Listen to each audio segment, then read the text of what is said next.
Bonjour à tous et à toutes. Alors, quelques informations en vrac livrées comme ça. J'avais envie de donner un peu mon avis. Oui, il y a plein de choses qui se passent en ce moment. En tout cas, ce qui est marrant, c'est qu'on constate que, en fait, quand on sort du confinement, on marche dans la rue, puis on se dit, finalement, tout va bien en fait. Tout va bien. 99% des gens qui sont morts du Covid-19, ils avaient un âge assez avancé. Le peu qui reste et qui n'était pas très avancé, c'était des cas de comorbidité, c'est-à-dire qu'ils avaient d'autres maladies qui ont fait donc un facteur aggravant et ce qui a fait que le Covid s'est lâché sur eux. Mais en gros, 100% des gens qui sont décédés, il y en a peut-être 30 ou 40% qui ne sont pas morts de ça, et les autres sont morts parce qu'ils étaient âgés ou malades. Donc ils nous ont fait, comme j'ai envie de dire, tout ça pour ça. On le savait, je l'ai déjà dit, je ne suis pas le seul, on est beaucoup à en parler. Moi, je vais pas m'étaler 300 ans parce que ça m'intéresse pas de me tartiner 300 ans sur cette maladie, même si je le fais, j'en reparle encore une fois, mais c'est malheureusement d'actualité et c'est d'actualité mondiale, donc c'est difficile d'éluder le sujet. Mais toujours est-il que c'est quand même une espèce de petit piège, enfin un grand piège, assez risible qu'on voit arriver de loin, mais qui fonctionne. Et là, on peut dire qu'ils y sont parvenus à nous créer une panique monumentale et à nous faire accepter des choses qu'on n'aurait jamais acceptées il y a 3 mois en arrière. Ils ont mis un coup d'accélérateur assez impressionnant, sans gêne, hein. Ils sont arrivés en face. Bon, au début, c'est comme si il y a un braqueur qui venait, qui vous disait donne-moi ton argent, donne-moi ta montre. Bon, il vous parle, hein, il vous dit ça, il a l'air un peu menaçant, puis vous lui dites non, je ne vous les donne pas, non. Tous les jours, il revient comme ça, donne-moi ta montre, donne-moi tes chaussures, donne-moi ceci, cela. Puis au bout de 3-4 jours, il en a marre, il sort un flingue, il arrive, il dit donne-moi tes chaussures, donne-moi ta veste, donne-moi ta voiture. Et puis voilà, donc on est arrivé là maintenant, ils nous ont braqué avec un flingue et ils nous disent voilà, faites-vous dépouiller, puis rentrez chez vous, fermez les yeux parce qu'il ne faut pas que vous nous voyez. Puis surtout, si vous nous voyez, si vous osez regarder, jeter un petit coup d'œil, vous allez mourir. Alors pas eux qui nous tuent directement, encore une fois, hein, c'est leurs microbes qui nous tuent. Ça, c'est encore autre chose. Mais voilà, donc ça, c'est voilà, le braquage, le vrai braquage qu'ils nous ont fait depuis toujours, qu'ils nous font depuis toujours, c'est un braquage légalisé, c'est-à-dire qu'on crée des lois pour voler les gens, pour les dépouiller à tous les niveaux. Le but premier, la plupart du temps, quand on fait une nouvelle loi, c'est pas pour rendre la vie meilleure pour les gens, ou la rendre la vie plus sûre, c'est pour la rendre plus bénéfique pour ceux qui font ces lois et leurs commanditaires, ceux qui les ont mis en place. Donc quand on fait ces lois, quand ils font des lois, des réformes, etc., c'est toujours pour dépouiller. Toujours, toujours, toujours. C'est jamais pour l'intérêt public. Jamais. Alors il y aura toujours d'autres lois, parce qu'il faut bien faire croire qu'on travaille, il faut cacher sa nature de voleur, donc de parasite. Donc on fait d'autres lois pour la vie courante, etc. Mais les vraies lois, celles qu'ils font, celles qui les motivent, celles qu'ils veulent faire en priorité avant tout, c'est des lois de voleurs. On légalise le vol. Donc amendes, taxes, ils refont les budgets pour dire voilà, on a eu des carences là parce que ça s'est écroulé, donc il va falloir taxer plus par là, machin. C'est juste ça le but. Et ces carences, c'est des problèmes budgétaires de rentabilité, ils les créent ces problèmes-là pour ensuite faire rentrer leurs lois qu'ils avaient prévues. Voilà, c'est une espèce de cercle vicieux qui est connu, tout le monde le connaît. On est juste amnésique à un point d'une bêtise monstrueuse pour ne pas s'en rappeler. Et le peu de personnes qui en parlent ou qui s'en rappellent, on les a aussitôt vus, aussitôt écoutés, aussitôt oubliés. 2 semaines après, ils refont le même coup et on retourne dans le panneau. Et oh non, je savais pas, j'avais pas vu. Voilà, donc ils vont continuer à voter. Et là, je repense toujours à notre prophète de malheur, l'homme qui murmurait à l'oreille de tous les présidents français ces 50 dernières années quasiment. C'est monsieur cher Jacques Attali, le prophète de malheur. Donc lui, il est toujours en train d'annoncer tout et n'importe quoi, depuis toujours. Il se trompe souvent, très très souvent, mais il dit des choses il dit des choses vraies, c'est-à-dire dans ce qu'il pense. Et lui et ses maîtres, parce que lui c'est un petit joueur, comme toujours. Je rentre pas dans le côté qui il est, d'où il vient, d'où il tient ses infos, pour qui il bosse. Se renseigner un petit peu sur le personnage, vous allez comprendre. Ce mec-là, il a l'avantage de dire parfois, pas tout le temps, parfois, et en partie, pas toujours complètement, mais en partie, dire ce que pensent ses ordonnanciers, les gens pour qui il travaille et sa mouvance mystico-religieuse, parce il fait partie d'une mouvance mystico-religieuse, c'est pas que religieux, c'est un peu tout. Et ce gars-là, de temps en temps, il vous dit voilà, on va vous faire une guerre, que vous le vouliez ou non, et puis il y aura une paix mondiale après. Ça, c'est connu, c'était il y a presque une dizaine d'années qu'il a dit ça. On fera une guerre, vous aurez la paix avant ou après, avec ou sans une troisième guerre mondiale, mais ça ramènera une paix mondiale et on aura un gouvernement mondial depuis Jérusalem. Voilà. C'est une bonne idée pour vers un gouvernement mondial depuis Jérusalem. En gros, il a dit un truc comme ça, bon c'est connu, j'ai dit ça de tête, je ne connais pas exactement les termes, mais Mais l'essence est là, c'est ça. Donc ce mec-là, il vous annonce ça, puis il vous annonce plein de choses. On sait qu'il a mis Macron en place, etc. Il a fait partie de la commission Attali, c'est lui qui l'a fait naître, etc. Il a annoncé sa future élection en 2016, il l'a annoncé un an avant. Ils avaient prévu, enfin c'était dès le départ, ils avaient misé sur ce cheval-là. Ils l'ont vu, ils l'ont éduqué, ils l'ont formé, et puis ils l'ont formaté, ils l'ont chargé avec leurs prérequis, et puis après ils l'ont fait gagner. Et c'est tout. Attali, il fait partie de ces gens-là qui lui ont mis le pied à l'étrier et ensuite qui l'ont lancé. Donc il nous annonce ça, il nous annonce plein de choses, et puis là on suppose, bon, si on suit un peu ce qu'il dit, en 2010, donc c'était en 2017, donc 2022, donc là, dans 2 ans, je pense qu'il nous annonce une femme ou présidente.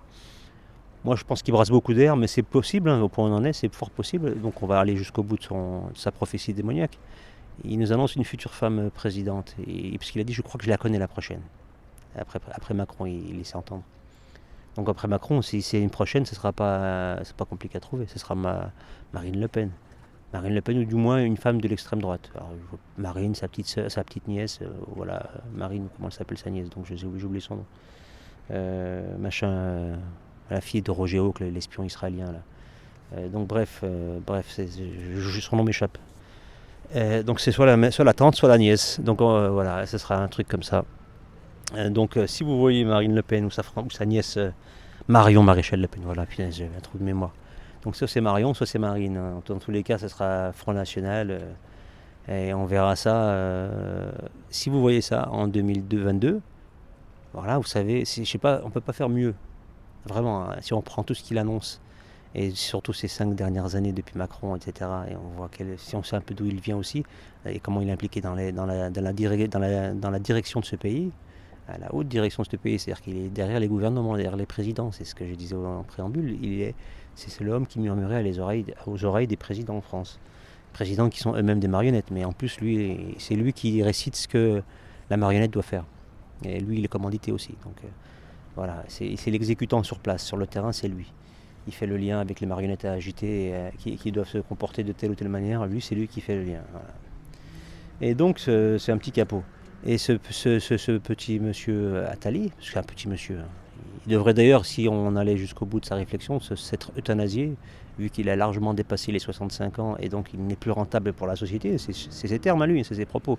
Donc il aurait dû se faire une auto-euthanasie. Ça serait, je pense, une bonne chose à faire pour l'équilibre, ne serait-ce que de la France. Mais bon, si c'est lui qui est là, si c'est pas lui, c'est un autre. Je veux dire, ils le remplaceront, ils seront plusieurs. Hein, c'est peut-être interchangeable. C'est pas la forme qui compte, c'est le fond. Donc la personne, ils n'en ont rien à faire. C'est le fond du message, ils peuvent le charger sur n'importe quel parasite, du même acabit qu'Attali, et puis voilà, c'est reparti pour un tour. Mais bon, ne plus voir sa gueule de vautour, ça fera du bien, sincèrement. Et sa nonchalance apocalyptique, la baver sur tous les plateaux de télé, et ensuite faire le mec, genre, je suis un réformateur pour le bien des gens, ça fait encore plus flipper. Bref. Donc toujours est-il que ce cher Jacques Attali, donc si vous voyez que ses prédictions s'avèrent réelles prochainement en septembre, en mai 2022, posez-vous vraiment des questions sur qui dirige ce pays. Vraiment, posez-vous ces questions-là parce que j'espère que vous les posez déjà, hein, mais si ce n'est pas encore fait, faites-le parce que là, on va arriver dans un moment où on n'aura plus beaucoup de marge de manœuvre parce qu'il nous prépare plein de lois. Et ces lois-là, elles sont déjà en place. Il n'y aura personne pour les contredire. Et pour les changer, bon courage, on ne pourra pas les changer. À part prendre des armes, mais personne dans ce pays prendra des armes. Personne. Personne. Il y en a 3 qui vont les faire tuer et ça calmera tout le monde. Donc je m'avance pas. Hein. On est tellement matérialiste en France que ça ne changera rien aux gens. Matérialiste, déspiritualisé. On n'a que le matériel que le concret pour réagir. Donc la vie est importante. Quitte à être un mouton, mais soyons vivants, c'est l'essentiel.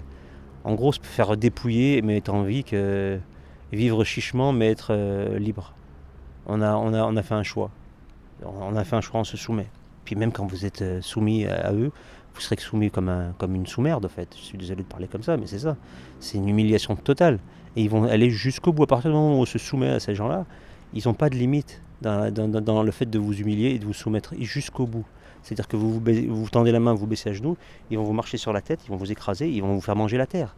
Puis ensuite, ils vont vous violer pendant qu'ils tiendront comme ça, juste pour vous donner une image assez brutale, mais c'est ça qu'ils feront. C'est ce qu'ils sont en train de faire en partie. Alors pour l'instant, c'est pas aussi violent, visible, mais violent aussi pour certaines personnes qui sont passées de vie à trépas avec ces gens-là. Ils pourront pas, mais ce sont les témoins de leur violence. Il y en a beaucoup. Il y en a beaucoup qu'on ignore, mais il y en a beaucoup qui sont morts, qui sont fait tuer, qui sont fait tout ce qu'on peut imaginer. Et c'est passé sous les radars des médias, évidemment. Mais voilà, ça c'est une dictature qui se met en place, et elle s'est mise en place depuis des années. Voilà, c'est comme comment il appelle ça, une dictamou, une dictadou, je sais plus comment il y a le terme là, qui dit dictature. Je sais plus comment le terme pour dire une dictature molle, quoi, qui est juste, c'est une dictature au fond, mais de façade, c'est une démocratie, voilà. Et donc voilà, donc là on est vraiment là-dessus, et en 2022, ce sera le dernier, on va sceller le truc, quoi. En 2022, Marine Le Pen, elle sera là, vous allez halluciner pour ceux qui dorment encore. Vous dites non, et ils nous l'annoncent, ils se cachent même plus. Donc plus ils arrivent vers la fin, l'aboutissement de leur plan, moins ils se cachent, pour nous dire voilà, je me planque plus, je ne me planque plus. Ça me rappelle ces gens-là, ceux-là, ceux qui annoncent les gouvernements et qui les dirigent et qui annoncent les réformes, etc. Et ceux qui, plus largement, mondialement parlant, qui annoncent les complots, qui les annoncent, dans les films, les séries, etc. Puis ensuite, ils s'en cachent plus, ils les réalisent. Ça me fait penser aux lions dans la savane, aux tigres, aux femelles de lions plutôt dans la savane, parce que les lions, c'est pas trop des chasseurs, c'est plus ils attendent que ça se passe. Les lionnes, dans la savane, qu'est-ce qu'elles font? Elles chassent, tapis dans les hautes herbes, elles guettent, elles rôdent, elles sont silencieuses, invisibles, elles se mettent en équipe, et puis elles ont une proie, et elles la guettent pendant 1 heure, 2 heures, 3 heures, ça peut prendre longtemps. Et elles avancent, et une fois qu'elles sont suffisamment proches pour pouvoir lancer leur attaque, elles bondissent des hautes herbes, elles se mettent à découvert, et elles foncent. Et en général, quand elles foncent, elles savent que le temps de réaction de la victime, il ne sera pas suffisamment long pour qu'il puisse leur échapper. Donc ce sera une victime qui sera rattrapée par les griffes acérées des lions.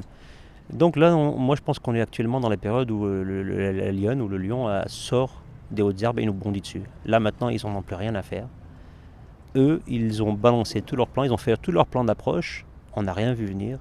Maintenant ils sortent des hautes herbes, maintenant que tout est prêt, il n'y a plus qu'à saisir sa proie. Donc c'est l'instant le plus court qui arrive, mais c'est le plus rapide qui va nous arriver. On est en plein dedans. Je pense que le lion est sorti du fourré et il est en train de nous bondir dessus. La question c'est on va pouvoir l'esquiver ou pas. C'est tout. En plus il est pas tout seul.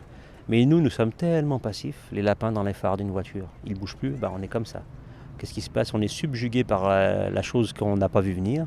Elle nous éblouit, on ne bouge plus. On se dit non, ah bon, on va se faire manger? Non, là il est à 1 mètre. On est choqué. Parce qu'on n'a pas la préparation intellectuelle, on n'a pas été informé, on n'a pas voulu le voir, etc. On a toujours renié ce que les gens nous disaient, les infos qui nous venaient de notre entourage ou de je ne sais quelle source d'information. Non, on était incrédules. Non, c'est pas possible. Pas comme ça, c'est trop gros, ils peuvent pas le dire comme ça. Enfin, tout un mélange de tout un tas de choses qui nous sont arrivées aux oreilles, mais on les a rejetées d'une manière ou d'une autre. Et au final, voilà. On est mis devant le fait accompli, mais on n'a plus de marge de manœuvre. On est du gibier. Voilà, on va se faire manger gentiment, mais sûrement. Sauf que là, c'est pas un steak qu'on mange chez vous, le steak. Et votre steak, et vous en profiterez pas, parce que c'est vous qui êtes la consommation. Quand je dis vous, je suis inclus à part entière dans ces trucs. Même si je vais essayer de toutes mes forces d'esquiver ce piège monstrueux. L'avantage, c'est qu'on peut le voir. On le voit venir, donc on a peut-être, je dis bien peut-être une chance de l'esquiver à peu près. Moi en tout cas je lâcherai jamais, peu importe, qui me force à perdre mon travail, qui me force à galérer dans tout ce que je vais faire, je ne leur donnerai pas 1 centime. Quand je dis 1 centime, c'est que je ne donnerai pas 1 gramme de ma volonté, de ma liberté, rien du tout. Les vaccins, ils peuvent se l'égarer, ils peuvent se l'écarrer bien profond comme ils veulent, où ils veulent. Et leur dictature comportementale, spirituelle, d'amour-propre, de réflexion, ils peuvent toujours faire ce qu'ils veulent, en tout cas moi, et je pense qu'on sera, et on est beaucoup, j'espère, de personnes comme ça, ils ne pourront pas nous atteindre. Quitte à ce qu'on renonce à tout ce qu'ils nous ont, entre guillemets, laissé avoir, c'est-à-dire une certaine liberté, un certain confort de vie, etc. Je pense qu'arrivé un moment, il va falloir abandonner tout ça et se dire, je suis un humain, je suis pas un sous-homme, je suis pas un produit à vendre, je suis ni le maître de quelqu'un, ni je suis l'objet de quelqu'un. Et encore moins par les plus détraqués de cette planète. Donc je ne suis l'objet de personne. Je suis la seule force que je puisse reconnaître, c'est mon créateur. Et c'est à lui que je me soumets. C'est lui qui fait ce qu'il veut de ma personne. C'est lui qui m'a créé, c'est lui qui va me rappeler à lui, mais c'est pas l'homme, c'est pas les plus détraqués parmi les créatures du Seigneur qui vont me dire quoi faire, quoi comporter, quoi manger, quoi penser, comment m'habiller, comment dire ou ne pas dire certaines choses, là où je dois me taire et là où je dois m'exprimer. Jamais de la vie. Je les attends pas, je les ai pas attendus et je les attendrai pas. Et ils peuvent venir avec toutes les armes qu'ils... Au final, ils vont faire quoi? Ils vont finir par tuer quelques personnes. Mais si les gens ils réagissent un peu, on est les plus forts, on est les plus nombreux en fait. Mais encore faut-il le savoir et s'en rendre compte. Après, arrêtez de suivre les gens. Souvent, c'est ça qui fait que les gens se démoralisent. Ils suivent un gourou. Je dis gourou entre guillemets, mais souvent, je peux virer les guillemets parce que ça en est quelque part, c'est le cas. Qui suivent une personne qui est soi-disant dans la mouvance, qui donne des idées voilà, subversives de se dire voilà, on sort de ces gens, on les quitte, on les suit pas, on prend notre autonomie, soyons des humains forts, etc. Tout ce qu'on voudra. Et en fait, c'est les premières crapules. En fait, c'est eux qui dégoûtent les gens. Il y en a plein, il y en a plein. Dans la dissidence, on a l'escroc racialiste Alain Soral. Et puis lui et tous ses sous-fifres et tous ces clones plus ou moins, ils sont légion, hein. Il y en a plein. Et ils sont là, pareil, c'est une escroquerie pure. Eux, ils en ont dégoûté des gens. Et c'est pas les seuls.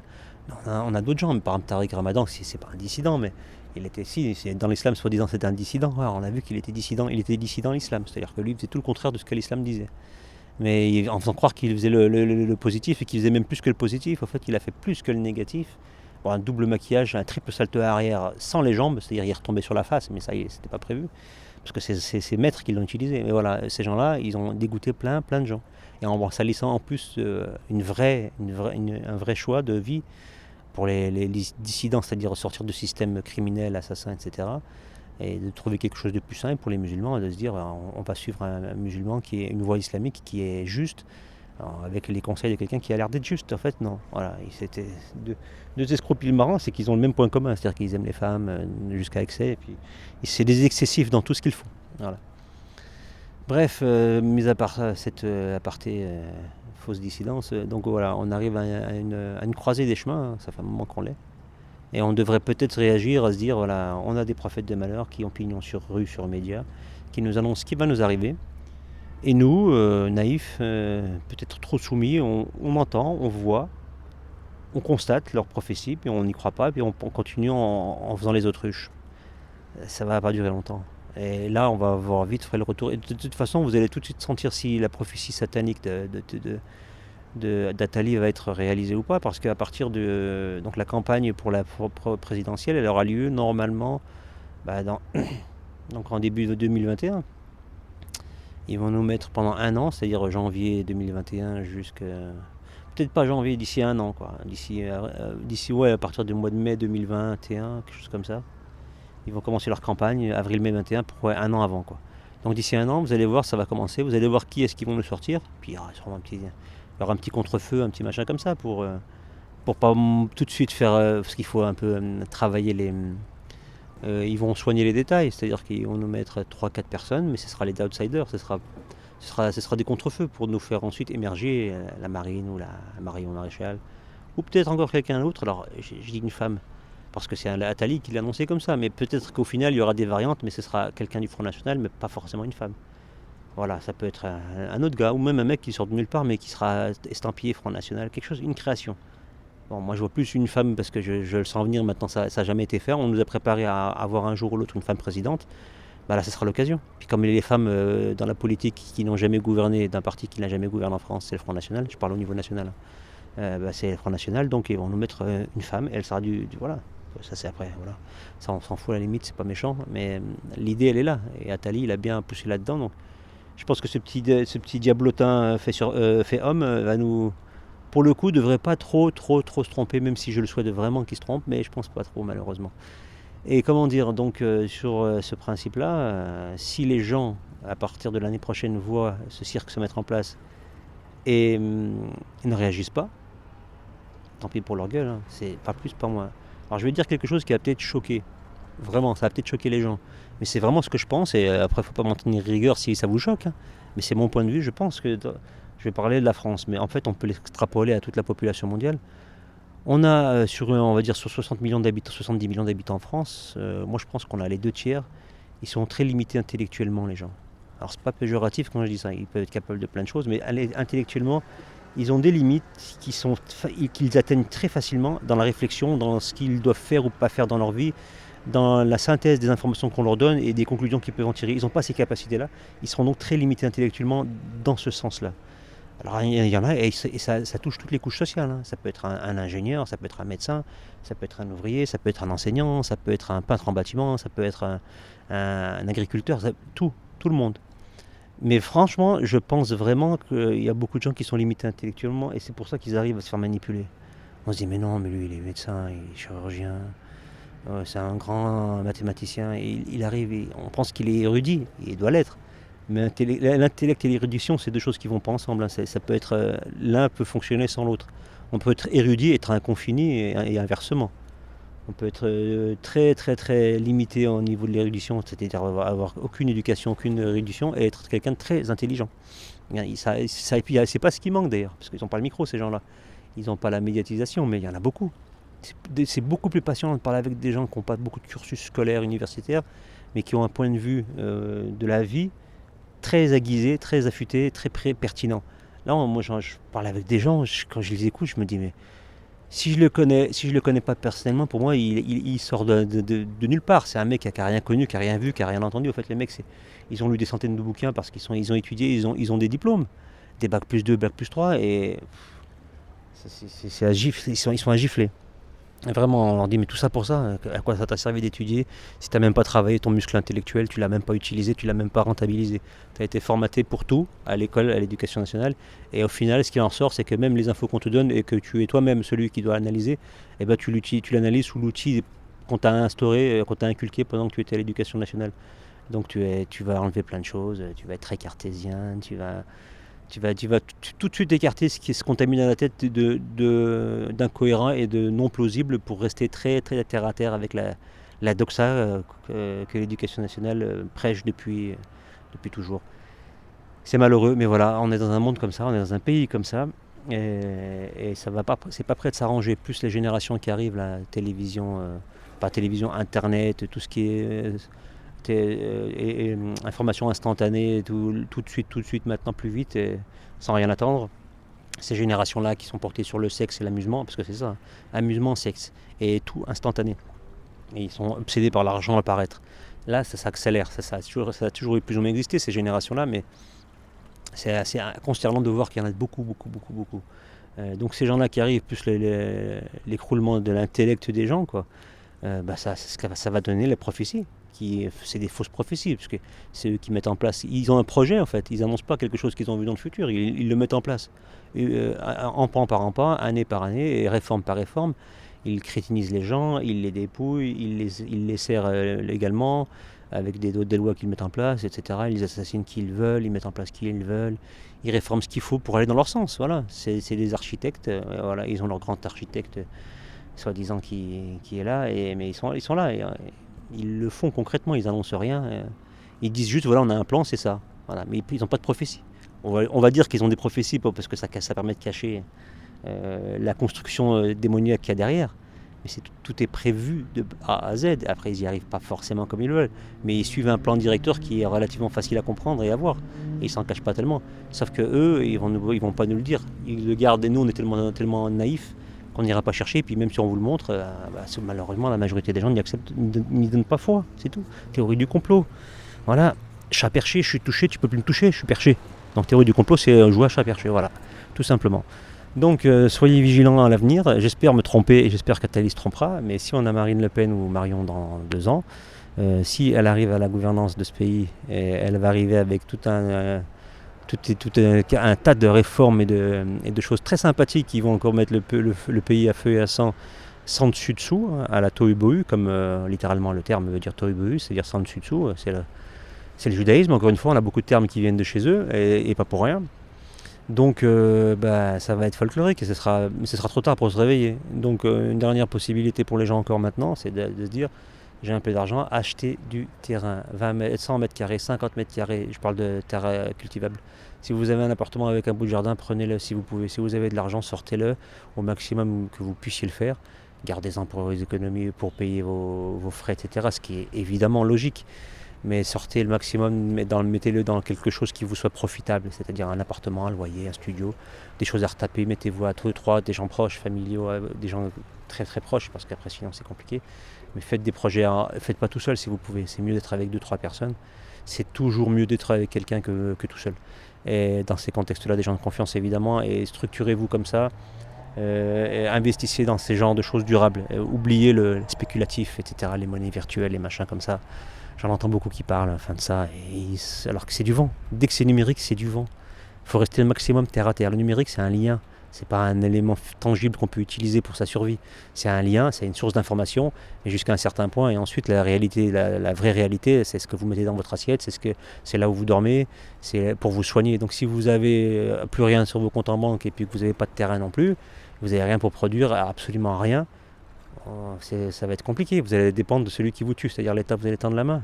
Vous allez devenir son objet. Donc soyez un minimum, je sais que c'est pas évident, mais soyez un minimum autonome dans les mesures du possible. Mais au moins essayez de tendre vers ça. Un petit peu, c'est mieux que rien. Voilà. Essayez, c'est tout ce que je peux conseiller aux gens. C'est ce que j'essaie de pratiquer moi à mon niveau depuis des années. C'est compliqué, c'est long, c'est pas évident. Et voilà, donc essayons déjà juste d'être positif et de partir là-dessus, ce sera déjà un grand pas de fait. Et j'en profite pour faire une petite réponse à une question qu'on m'avait posée sur ma chaîne YouTube. C'était donc je vais lire la question parce que j'aime bien répondre en live, je veux dire en audio.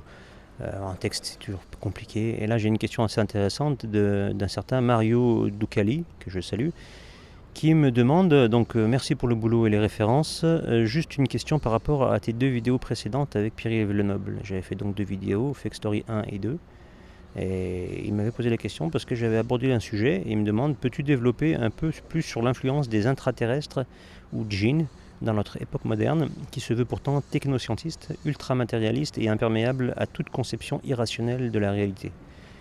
Une petite dernière pour la route, peux-tu nous parler plus des travaux de John Keel, dont tu loues la crédibilité. Merci d'avance et bonne fin de Ramadan. Donc merci à toi Mario Ducali. Donc ces questions par rapport aux djinns, aux intraterrestres, oui, alors ça c'était un point que j'avais abordé dans la première vidéo. Mais c'est un point que j'aborde régulièrement en fait, j'avais surtout abordé dans mes textes par le passé, et je prépare un ouvrage justement sur le sujet, donc tout ce qui est djinn et le monde invisible. Je prépare ça pour la fin de l'année. Bon, pareil, je l'ai déjà dit, mais j'espère pouvoir un jour le sortir vraiment, et j'espère vraiment à la fin de l'année, mais là j'ai pris beaucoup de retard. J'ai pas beaucoup travaillé dessus ces temps-ci. Mais il est bien avancé, mais bon, on verra ce que ça donnera plus tard. Donc les intraterrestres ou djinns, et je vais en répondre en même temps par rapport à John Keel, parce que c'est le sujet. Alors je répète, John Keel, c'est John Keel, K-E-E-L. On m'avait demandé comment il s'appelait, donc c'est John Keel, K-E-E-L. Donc alors je vais d'abord parler des intraterrestres, qu'on appelle les djinns. Donc les djinns, leur influence par rapport au monde scientifico-médiatique, je ne sais pas exactement l'intitulé de la question, mais c'était un rapport avec les sciences technologiques dont nous maîtrisons aujourd'hui les tenants et les aboutissants, et qui gèrent notre vie. C'est tout ce qui est matériel technologique, télévision, relations à longue distance avec les avions, etc. Donc on est dans un monde très développé technologiquement, donc on pense qu'on est au summum de l'évolution et de l'intelligence humaine sur cette planète. On pense encore qu'on peut avancer un peu, mais en gros on a fait toutes les grosses découvertes scientifiques, technologiques, on va juste un peu les améliorer, c'est tout. Donc tout ça fait que maintenant on est devenu donc très, on va dire, pragmatique. On va à l'essentiel, et on s'enquiquine plus avec des superstitions, c'est-à-dire le monde spirituel.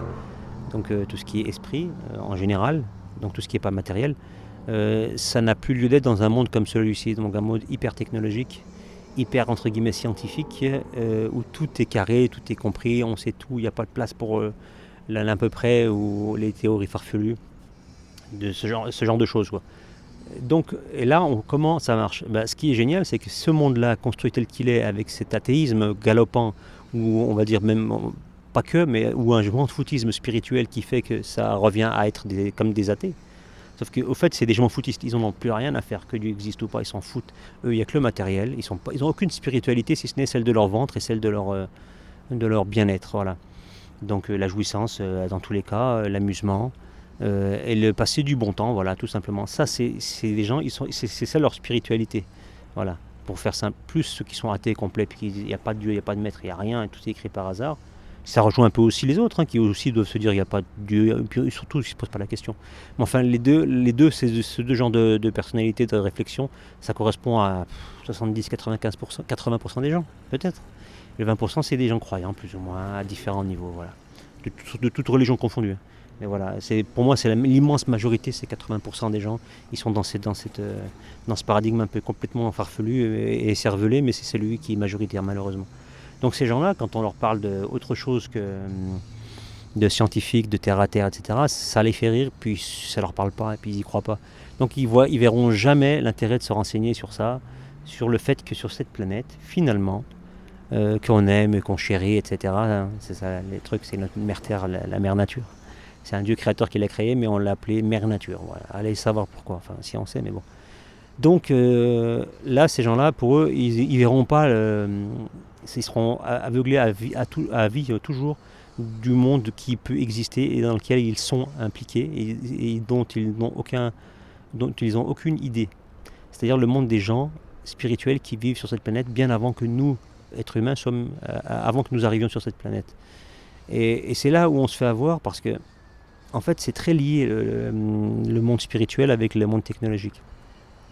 C'est un outil magnifique pour eux. Alors, pour faire très très simple, ils vivent en compagnie des humains, les djinns, mais ils sont nos ennemis les plus farouches. C'est-à-dire qu'ils nous détestent depuis qu'on a été conçus dans le jardin d'Éden, depuis que leur gouverneur, c'est-à-dire Satan, Iblis qui fait partie des djinns, mais qui est une variété de démons, parce que les djinns, je vais encore répéter, parce que ceux qui ne connaissent pas le sujet, peut-être ne connaissent pas du tout ce que j'ai déjà dit avant, et je vais faire un petit éclaircissement.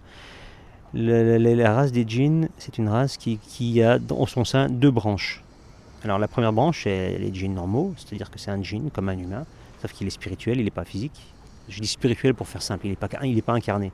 Mais il a un corps, etc., mais il n'est pas incarné, donc c'est compliqué de faire comprendre ça, mais imaginons simplement les choses. Et il y a des gentils, des méchants, il y a des croyants, des non-croyants, ça fait partie des djinns. Et ils ont des capacités qui nous échappent, nous, en tant qu'humains. Et elles sont incompréhensibles, elles dépassent notre entendement. Ils ont des capacités de métamorphose, de déplacement, de télépathie, etc., qui ne sont pas humaines. Donc eux ont ces capacités extraordinaires, et ils sont donc voilà, dans un monde qui nous est occulté. Parfois, ils entrent en interaction avec nous, par période, parfois. C'est pas forcément volontaire, mais parfois ils le font volontairement. Après, je ne rentre pas tout de suite là-dessus. Donc là, à partir de là, quand on comprend qu'il y a voilà, ça c'est la première espèce de djinn. Ensuite, il y a la deuxième espèce de djinn qui, elle, physiquement, techniquement, on va dire, c'est les mêmes, c'est exactement les mêmes, sauf que eux, ils sont dans le mal le plus absolu. Ils font que le mal, c'est ce qu'on appelle les démons. C'est tous des descendants directs de Satan. Satan, qui était donc un djinn, qui s'est rebellé et que Dieu l'a défini comme étant le diable banni. Et sa descendance, ça sera uniquement démoniaque.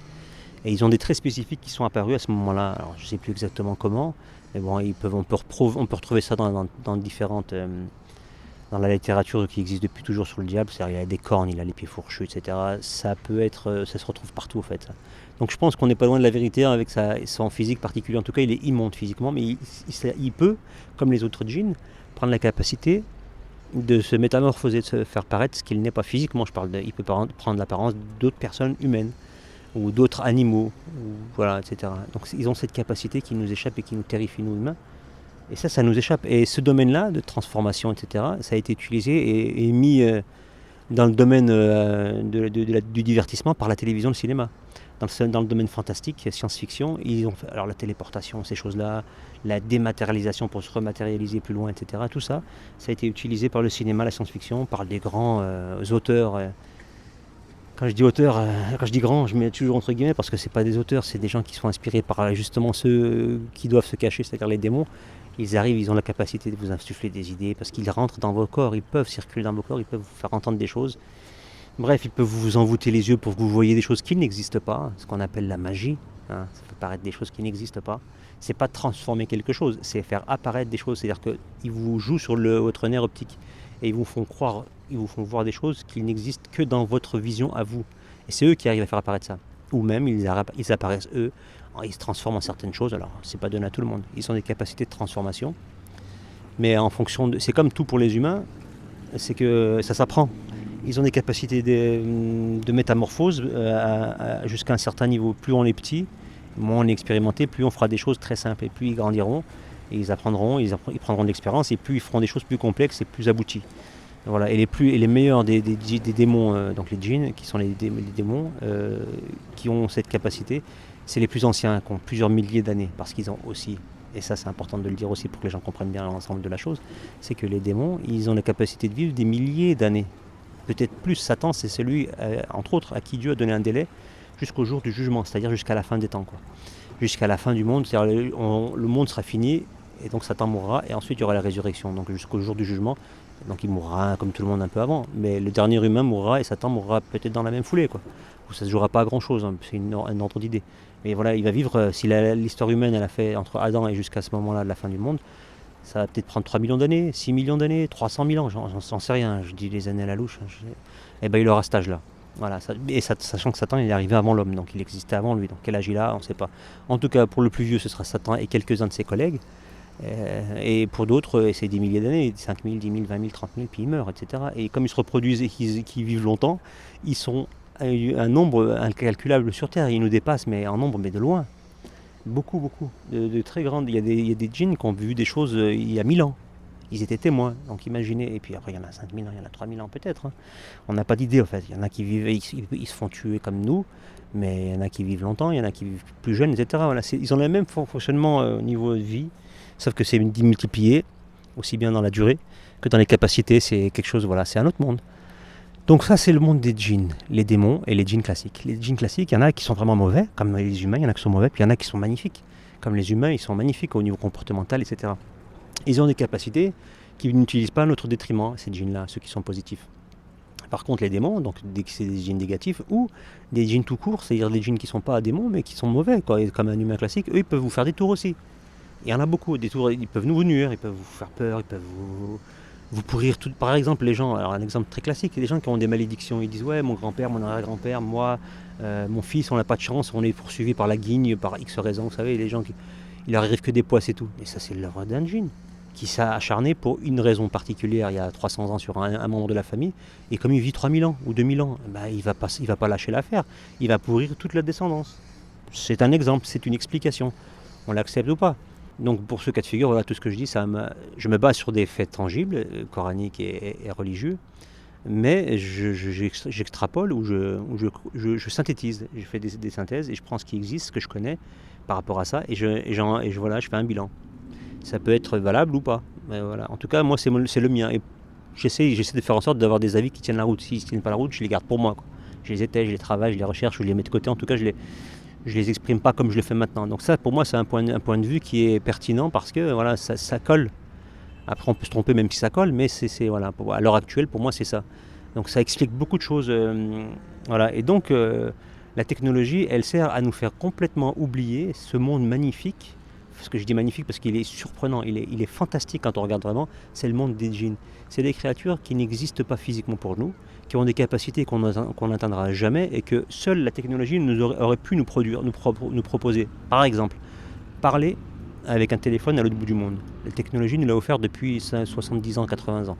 Avant, il fallait aller se déplacer, parler fort avec un porte-voix à 50 mètres, 100 mètres, ou encore, voilà, et c'était tout. Maintenant, avec la technologie, on peut parler à l'autre bout du monde, sans se déplacer, comme si on était à côté des gens, on peut susurrer à l'oreille de quelqu'un, comme là je vous le fais là. Moi je sais pas où vous êtes, mais moi je suis loin de vous à plusieurs centaines, peut-être milliers de kilomètres, et on se parle comme si on était à côté. Eh ben Satan et ses sbires de djinns démoniaques ont cette capacité, et ils n'ont pas attendu le téléphone, ils l'ont toujours fait, pour être ici et ailleurs en même temps, et à vous parler ici et ailleurs. Les cartomanciers, les diseurs de bonne aventure, ils ont la capacité, via les djinns, d'aller retranscrire au mot près ce qu'une personne à l'autre bout du monde peut dire, parce que via les djinns interposés, ils n'ont pas de limite dans le déplacement, ils sont très fulgurants pour se déplacer, ils vont très très vite, ça c'est en centième de seconde, donc l'information elle passe instantanément. Un djinn qui écoute quelqu'un parler, il va le rapporter à un autre djinn, qui va le répéter dans la foulée au cartomancier. Voilà. Et l'autre, il va vous dire, voilà, 10 heures de bonne aventure, j'appelle ça cartomancier, peu importe, intitulez-le comme vous voulez. Donc, et il va vous dire, voilà, il a dit ça, il a dit ça, il a dit ça, au moment venu, à l'instant T. Et la personne, 2 semaines après, elle revient, elle rentre, elle retrouve la personne. Ah ouais, t'as dit ça, t'étais avec telle personne. Je vais te dire, mais comment tu sais ça? Et là, magique. On se dit, ouais, on peut le faire qu'avec la technologie. Mais ça fait des milliers d'années qu'ils peuvent le faire, qu'ils le font. Ils le font depuis le début de l'humanité. Depuis le début de l'humanité, ils pouvaient nous pervertir comme ça. Donc après, faire croire à un humain qu'il a des capacités hors normes, comme la voyance, comme ce genre de choses, et ça peut impressionner son entourage quand on ne sait pas de quoi il en retourne. Quand un mec il vous annonce qu'il va arriver tous les jours, précisément, à tel endroit, parce qu'ils ont cette capacité de deviner quelque chose, quelques informations, et qui vous l'annonce, le gars, vous vous dites, waouh, il a une capacité qui m'échappe, c'est de la magie. Non, c'est de la diablerie, ils ont cette capacité-là. Tout s'explique rationnellement en fait. Ils ont des capacités irrationnelles pour nous, mais rationnellement tout s'explique dans ce qu'ils font. Il y a un début, un milieu, une fin, il y a une logique dans leur comportement, et ils ont des capacités, il faut juste les connaître, c'est tout. Voilà. Quand on sait ça, on se dit, ah ouais d'accord, donc ça s'explique. Ça, c'est plus si surprenant que ça. Sauf que le fait que nous soyons noyés dans cet athéisme matérialiste et cette subjugation des objets technologiques et du monde dans lequel on est, eh ben on est aveuglé par ça. On est justement aveuglé par ça et on ne voit pas. On ne voit pas, ça ne nous touche pas, ça ne nous atteindra pas. C'est le but. Donc ça restera toujours sous le boisseau, on ne verra jamais. Ça restera sous les radars et on sera comme des aveugles alors que on n'a pas de problème de vision et on est en plein jour mais on ne verra rien. C'est ça qui est consternant. Et donc les technologies, elles servent à plein de choses et aussi à nous enfumer. Et Satan s'en sert vraiment royalement, sachant que Satan, c'est un employé également. Il est là pour pervertir l'humanité, il l'a annoncé clairement. Et son but, c'est de s'entourer, et pour y parvenir, c'est de s'entourer de tous ces milliards de sbires qu'il met. C'est des armées, c'est organisé. Hein, c'est pas 3 pèlerins qui se battent, c'est des gens sur le monde entier en H24, 7/7, en flux tendu. Ils organisent leurs plans tous les jours, partout, à tous les niveaux. Donc c'est impressionnant si on voyait un peu la manière dont il s'est organisé, mais c'est très sectorisé, il y a des départements pour ça, telle ou telle chose. Le livre de Gunther Schwab, La danse avec le diable, c'est un peu ça. Lisez-le, vous allez voir. Très très intéressant, il est très intéressant. Salim Laï en a parlé, LLP en a parlé plusieurs fois. C'est d'ailleurs par son biais il y a quelques années que j'ai découvert ce bouquin, il est magnifique. C'est un roman de science-fiction basé sur ce que Satan aurait fait, comment il aurait expliqué son plan de destruction du monde, de la nature, de la faune, de la flore, des humains en général, avec ses agents qu'il place dans les multinationales, etc. C'est 1959 ou 60 ce bouquin. Donc ça, ce que je suis en train de dire, en fait, Gunther Schwab l'explique magnifiquement, il l'a expliqué il y a 50 ans déjà. Voilà, donc ça c'est magnifique, c'est très intéressant. Et voilà, donc on a une espèce de la globalisation, elle a commencé avec les démons qui ont été déjà là, et puis ensuite, plus on s'est dispersé sur la Terre, je parle des humains, et plus Satan a dû se mondialiser dans son œuvre de perversion, de sorte à ce que forcément on allait recouvrir plus ou moins les 5 continents, ou les plus, hein, parce que je pars du principe que la Terre est peut-être beaucoup plus grande qu'on nous le dit. Après, chacun voit ce qu'il veut. Moi, je pense qu'elle est peut-être un peu plus grande. Sa forme, elle est générale, je suis d'accord sur la forme, mais je pense qu'il y a quelque chose, il y a des continents qui nous échappent. Vraiment. Alors, j'ai fait une vidéo qui s'appelait Globebusters, où je parle de ça, mais après, voilà. Il y en a qui m'ont dit, d'ailleurs, j'en rebondis là-dessus pour me parler des satellites qui ont cartographié la Terre. On la voit complètement, comment on peut cacher qu'il y a... Je ne sais plus qui m'a dit ça sur cette vidéo, comment on peut cacher qu'il y a des continents qui nous échappent. Moi je pars du principe qu'on n'est pas full à pouvoir avoir accès aux photos vidéo, aux photos des satellites, on n'est pas full, comme on n'est pas nombreux à pouvoir monter dans une fusée et partir en orbite. Hein. On n'est pas beaucoup d'astronautes non plus. Ils sont triés sur le volet, donc à partir du moment où c'est très peu de gens, ils filtrent, ils montrent bien ce qu'ils veulent montrer, c'est tout. Pas plus, et puis ils mettent pas n'importe qui. Si vous connaissez quelqu'un qui travaille à la réception des données, mais vraiment sans filtration, c'est-à-dire que c'est le premier qui reçoit les images satellites, vraiment, c'est le premier, il n'y a pas d'intermédiaire avant lui, bah dites-le moi, ça m'intéresse.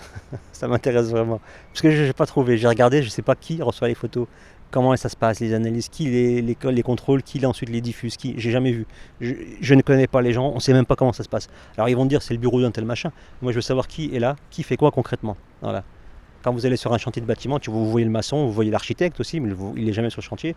Par contre, vous voyez les ouvriers, vous voyez, ils mettent les pelletiers, etc. Après, vous avez ceux qui donnent les plans à suivre, et vous les voyez. Mais quand on parle de petites main-d'œuvre qui reçoivent des images satellites ou tout ce qu'on peut voir comme image de la Terre et du ciel, qui les filtre en premier? Qui? Personne.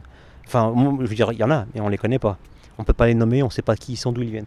Puis voilà, donc je pense qu'il y a un travail de filtration quand ils sont 12 personnes à pouvoir avoir accès à ça, quand ils sont 10 à monter dans l'espace, etc. Même si vous pouvez faire tout ce que vous voulez, ils peuvent vous dire ce qu'ils veulent. Ils peuvent vous montrer ce qu'ils veulent, c'est tout. C'est pas comme si vous pouviez aller. Moi, je vais partir me balader en ville, au centre-ville de telle ville. Je vais y aller, je pourrais y aller sans problème. Et je pourrais dire voilà, telle ville, au centre-ville, il y a tel monument, il y a tel café, c'est comme ça, c'est comme ci. Ça, on peut le faire, parce que tout le monde peut le faire. Mais juste partir en orbite, ils sont combien sur la Terre à être partis en orbite? 30, 50, 100. Et qui ils étaient? Allez, vous allez voir, la moitié c'est des maçons. Les Apollo 13, les compagnies Apollo, c'était majoritairement des francs-maçons. Et puis c'est trié sur le volet, ensuite avec le lavage de cerveau, les manipulations mentales. Ils sont tellement filtrés, tellement conditionnés, etc. qu'à la fin, ils seront 12 et ils sont formatés pour dire certaines choses et pas les voir. Vous savez, l'hypnose qui a été développée par les services secrets américains, je parle de l'hypnose moderne haut niveau, sur les 50 dernières années avec les projets MK Ultra, avec le projet Offen aussi, sur la manipulation mentale, etc. Pour faire oublier des souvenirs ou créer des souvenirs tout simplement. Ils ont fait fort les Américains. Ils ont fait très très fort et je pense qu'on n'a pas fini d'être surpris. Donc je ferme la parenthèse. Donc voilà, on est dans un monde où il est globalisé parce que les hommes se sont globalisés sur cette planète. Ils ont été partout là où ils pouvaient aller. Et les démons ont suivi l'homme, on l'ont singé jusqu'au bout, ils l'ont traqué partout. Et ils ont été obligés, parce que c'était le plan qui s'adaptait à la victime. Donc ça s'est globalisé. Et donc ils ont fait une mondialisation. Puis en même temps, en tant qu'affaire, si on peut piéger toute l'humanité d'un seul coup, c'est mieux que de le prendre par ethnie, par différentes nations. C'est plus rapide de le faire d'un seul coup. Donc création de la monnaie unique, gouvernement mondial. C'est pas un fun, c'est pas un plan qu'ils avaient initié au départ. Ils sont adaptés au fur et à mesure de l'évolution humaine, tout simplement. Ils n'ont pas d'autre capacité, sachant que leur plan, à ces démons-là, à ces intra-terriens, donc, ces démons et ces djinns qui sont eux, par contre, croyants, non-croyants, tout ce qu'on veut, et qui seront donc voilà à l'égal des humains, mais eux vivent leur vie tranquille en général, ils vous embêtent pas. Mais par contre, ces démons-là, eux, ils sont de partie prenante et ils lâcheront pas l'affaire, jusqu'à ce que leur mort les sépare de nous, mais ils ne lâcheront pas, et au jour du jugement, on sera tous jugés, avec eux. Et ceux qui iront en enfer parmi les hommes et les démons, et ce sera la majorité des gens. Je vais juste terminer sur la question en rapport à John Keel. Donc John Keel, ses travaux, ils sont malheureusement, c'est ce que je disais, en 80, je connais qu'un seul livre qui a été traduit en français, c'est La prophétie des ombres, qui a donné ensuite un film du même nom, La prophétie des ombres. En fait, en anglais, ça s'appelle The Mothman Prophecy. C'est le livre, c'est une enquête qu'il a menée il y a quelques années, dans les années 60, dans une ville aux États-Unis, sur un phénomène particulier. Donc, je ne vais pas le répéter là, mais voilà. The Mothman Prophecy, ou La prophétie des ombres en français. Le film avec Richard Gere et je crois que ça s'appelle Sandra Linney ou quelque chose comme ça, l'actrice. Très bon film, très intéressant, qui est un peu très fidèle à l'histoire. C'est un rapport de journaliste qu'il avait fait, John Keel. Il était parti sur place, il avait enquêté sur les événements et il en avait tiré un ouvrage. Cet ouvrage, il s'est avéré qu'ils en ont fait un film parce qu'il était très intéressant. Mais il a fait beaucoup de livres et qui sont toujours à l'heure actuelle en anglais, malheureusement. Moi, j'en ai lu en anglais, pas forcément la majorité de ceux que j'ai pu avoir accès. J'en ai lu 5 ou 6, plus celui en français, donc j'ai vu le film. Mais c'est vrai que alors il y a des paragraphes j'en ai trouvé quelques-uns traduits en français que j'avais publiés dans un de mes sites, dans un de mes articles, où je parlais justement de John Keel. Mais sinon, c'est en anglais. Et il en a fait beaucoup, il avait commencé sur tout ce qui était vaudou, tout ce qui était sorcellerie, magie noire. Il avait fait des voyages en Afrique et je crois dans les Caraïbes. Celui-ci date des années 50. Il faisait des synthèses, ensuite il a parlé vraiment des intraterriens, vraiment parlé dans les années 60-70, où là il les a mis à poil, quoi. Donc il a un livre qui s'appelle Opération Trojan, et il en a plusieurs autres, j'ai oublié, les noms m'échappent, sincèrement, plus je confonds avec l'anglais et le français. Et là où il démystifie vraiment cette croyance avec les extraterrestres, avec les gnomes, ce qu'on nous a fait croire, les gnomes, les fées, tout ça. Toute cette mythologie des petits êtres qui vivent dans les bois, etc. Tout ça, il le démystifie en y expliquant que de par le monde, tout le monde a ses légendes. Il n'y a pas un continent, il n'y a pas une peuplade sur la Terre qui n'a ses gnomes, ses farfadets, ses feux follets. Les feux follets, c'est plus des espèces de choses qu'on voit qui s'allument la nuit le soir, c'est des espèces de boules de gaz. En fait, mais c'est aussi des démons, parce qu'il y a différentes sortes de démons, bref. Et toutes ces choses-là, les petits gris, les Men in Black, donc les gens qui viennent d'autres planètes, tout ce qu'on peut imaginer, tout ça, il arrive en faisant une recherche très simple, mais pragmatique. Il allait à l'essentiel, mais il a expliqué que c'était des gens qui vivaient sur cette planète, des entités qui avaient d'autres capacités, Et lui, je pense qu'il était religieux, il était vraiment pas croyant. Du moins, ça c'est pas, j'ai pas vu une trace de croyance, ou alors ça m'a échappé. Peut-être qu'il l'était, qu'il n'en parlait pas. En tout cas, lui, il parle pas du tout de ça dans ses livres. Et donc, il a un regard profane en fait sur ce monde-là, avec lequel on est en interaction. Et il lui remet les idées en place, c'est-à-dire qu'il nous l'explique tel qu'il est. Ce n'est pas des gens qui viennent d'ailleurs, c'est des gens qui sont d'ici. Ils sont intraterrestres, ce n'est pas des extraterrestres. Et là, il a révolutionné cette pensée, mais on l'a caché, on a fait en sorte qu'il ne soit pas diffusé, parce que surtout à cette époque-là, il ne fallait pas que ça se sache. Ça ne se vulgarise pas, il ne fallait pas, surtout pas, il fallait qu'on croise extraterrestres, tout ça. Donc Roswell, moi je dis bien qu'il n'y croit pas 2 secondes.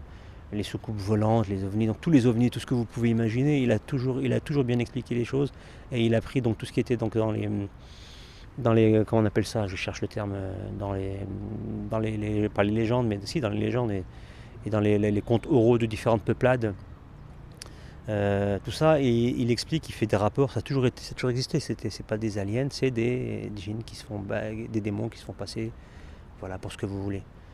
Donc il y a tout ça qu'il explique, mais avant tout le monde. Et ça c'est génial. Et d'ailleurs même maintenant personne ne l'explique, hormis les religieux, je veux dire, il n'y a personne qui en parle. Ils vont toujours tomber sur le côté extraterrestre, habitant devenu d'ailleurs, et c'est la voie de garage en fait. Et lui il n'est pas du tout là-dedans, et c'est ce qui fait sa force, c'est ce qui fait son originalité. Et c'est un mec, il faut vraiment, si on peut diffuser ses infos, ses conclusions, faites-le. Si vous pouvez traduire des passages, faites-le. C'est vraiment très intéressant. Si vous pouvez lire ses livres, faites-les aussi. C'est une bonne source d'information, et moi en tant que musulman j'ai appris plein de choses, mais ça a surtout confirmé plein de choses que j'avais comprises grâce à l'islam. Vraiment, vraiment, vraiment, parce que l'islam on peut dire ce qu'on veut, on n'aime pas, on n'est pas croyant, machin, ce qu'on veut, mais il y a tellement de choses qui sont impressionnantes de vérité dans ce qui se passe dans ce monde moderne, et qu'on n'a pas fini de découvrir, que vous en sortirez pas indemne de ça. Si vous découvrez ça, ça va vous ouvrir l'esprit, et vous allez avoir envie de chercher. Et vous allez voir que vous allez ouvrir la boîte à Pandore en fait. Donc ça s'arrête pas. Donc ça fait une grande vidéo. Je crois que j'ai fait le tour de la question. Je répondrai si à l'avenir j'ai d'autres questions. J'essaierai de faire comme ça, c'est pas plus mal. Et puis peut-être pourquoi pas faire un FAQ, je sais pas quand j'aurai un peu de dispo. Peut-être d'ailleurs que je vais en faire je vais proposer peut-être à la fin de la vidéo, prochainement du moins, un futur FAQ 5, puisque j'en ai déjà fait donc 4. Voilà, ce sera l'occasion. Je reprendrai d'autres questions. Puis si vous en avez des nouvelles sur d'autres sujets, comme je le dis, je suis toujours ouvert à peu près tout. Soyez concis, quoi. Si vous avez des questions précises, je n'ai pas de soucis, mais soyez concis parce que c'est plus pratique pour répondre. Donc soyez vigilants. Pour les non-musulmans, je vous souhaite une bonne fin de journée. Pour les musulmans, une bonne fin de Ramadan. Pour tout le monde, la paix. Soyez prudents, faites attention, et que Dieu vous garde. À très bientôt, j'espère.